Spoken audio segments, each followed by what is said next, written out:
In November 2025, an opposing NBA head coach sat in a press conference and said something no one expected to hear about a 21-year-old. He's Shaq. He compared him to Shaquille O'Neal, not his size, not his strength, his problem, because there was no answer for him. 7'4", moves like a guard, shoots like a sniper, blocks shots like it's a hobby. And 2 years earlier, most of the league had never even heard his name. This is how a kid from a small town outside Paris became the most terrifying player in basketball. Stick around, because the middle of this story almost ended his career before it started. Victor Wembanyama was born in January 2004, just outside Paris, into a family built for sport. His mother played professional basketball. His father was a long jumper and triple jumper. Genetics handed him something rare, but nobody, not even his own family, expected this. By the time most boys are worrying about their voice cracking, Victor was already taller than his coaches. And here's the part that should terrify every general manager who watched him grow up. He didn't move like a tall kid. He moved like he'd been given someone else's body by mistake. At just 15 years old, he was already playing professionally for Nanterre 92 in France's top league. 15. While kids his age were stressing over exams, Victor was guarding grown men for a living. 2 years later, he made the jump to Asvel, one of the most respected clubs in French basketball, and won a league title in his very first season there. But it was his next move that changed everything.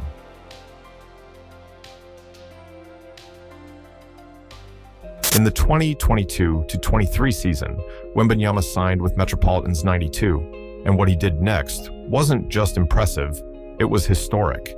He became the youngest player in league history to win the MVP award. He led the entire league in scoring, in rebounding, and in blocks. A triple crown almost no player, at any age, ever pulls off. He was named Best Defender. In the same season, he was leading the league in points.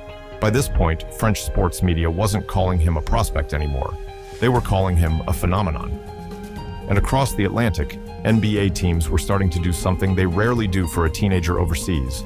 They were building entire scouting trips around one 18-year-old, which led to one of the strangest phenomena in modern sports. NBA fans actively rooting for their favorite teams to lose games. The internet had a name for it. Tank for Wemby. Franchises that hadn't won a playoff series in years suddenly had one shared dream: land the #1 pick and land him.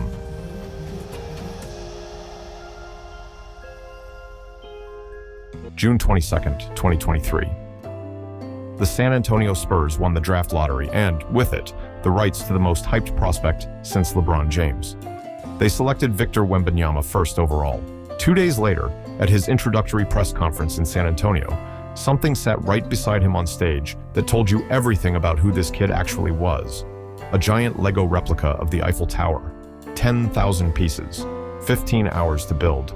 A Spurs staffer had bought it months earlier with no idea the team would end up drafting a Lego-obsessed teenager from Paris. It wasn't the first time the Spurs had bet everything on a Frenchman.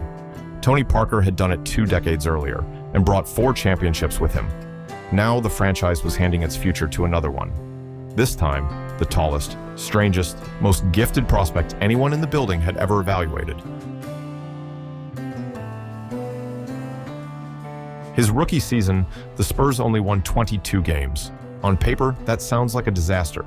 On film, it was terrifying, because Wembanyama was putting up numbers no rookie in NBA history had ever touched, blocking shots from the weak side like a free safety reading a quarterback, pulling up from 30 feet like a guard. He was named the unanimous Rookie of the Year. But the Spurs weren't just building a highlight reel, they were building a program around him. A $500 million training facility, plans for a new downtown arena. San Antonio hadn't felt this kind of hope since the Tim Duncan era, and Wembanyama knew exactly what that history meant. 4 championships, a dynasty built by 2 big men before him. Now the fan base was asking, quietly at first, then louder every season. Could this kid be the one who brings it back?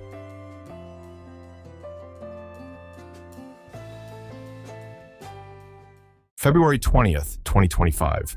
Wembanyama had just made his first All-Star team. He was the runaway favorite to win Defensive Player of the Year, leading the league in blocks by nearly 30. Then the Spurs released a statement that stopped the basketball world cold. A blood clot in his shoulder. His season was over, just like that.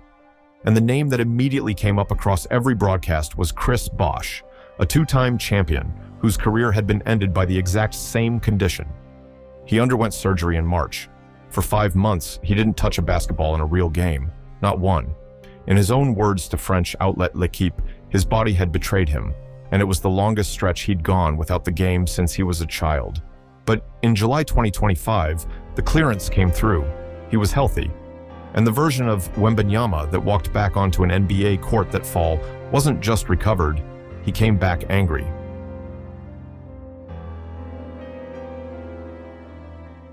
The Spurs opened the season 5-0, the best start in franchise history.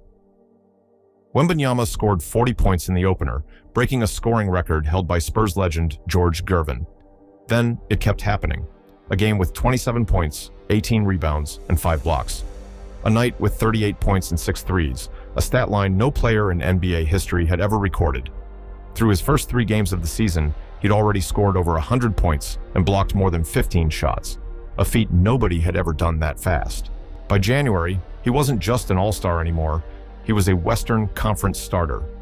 Analysts across ESPN, NBA.com, and international broadcasts stopped debating whether he was a top 10 player. The question became whether he was the best player alive. Basketball legends who had seen everything started running out of comparisons.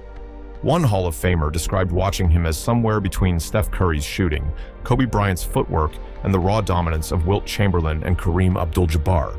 That's not a compliment. That's 4 Hall of Fame careers mashed into one 22-year-old body.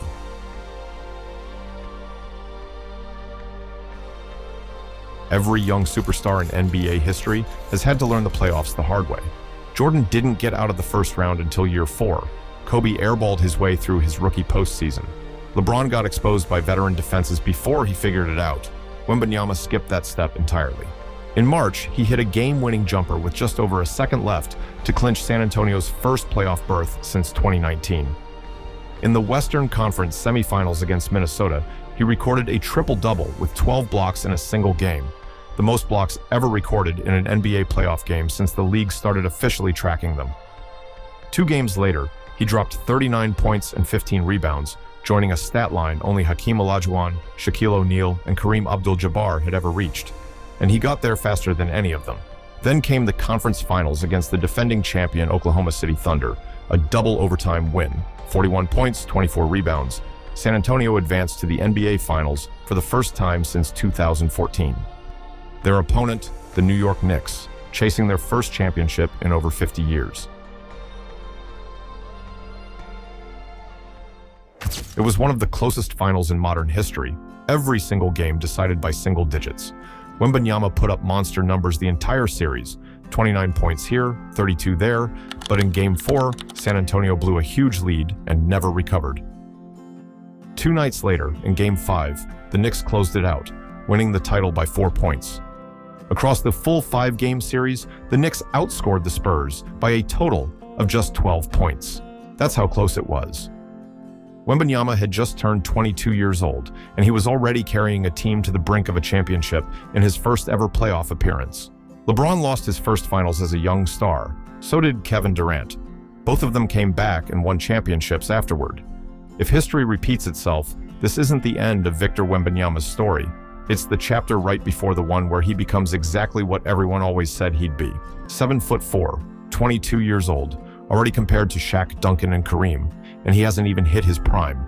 The scary part? This is still just the beginning.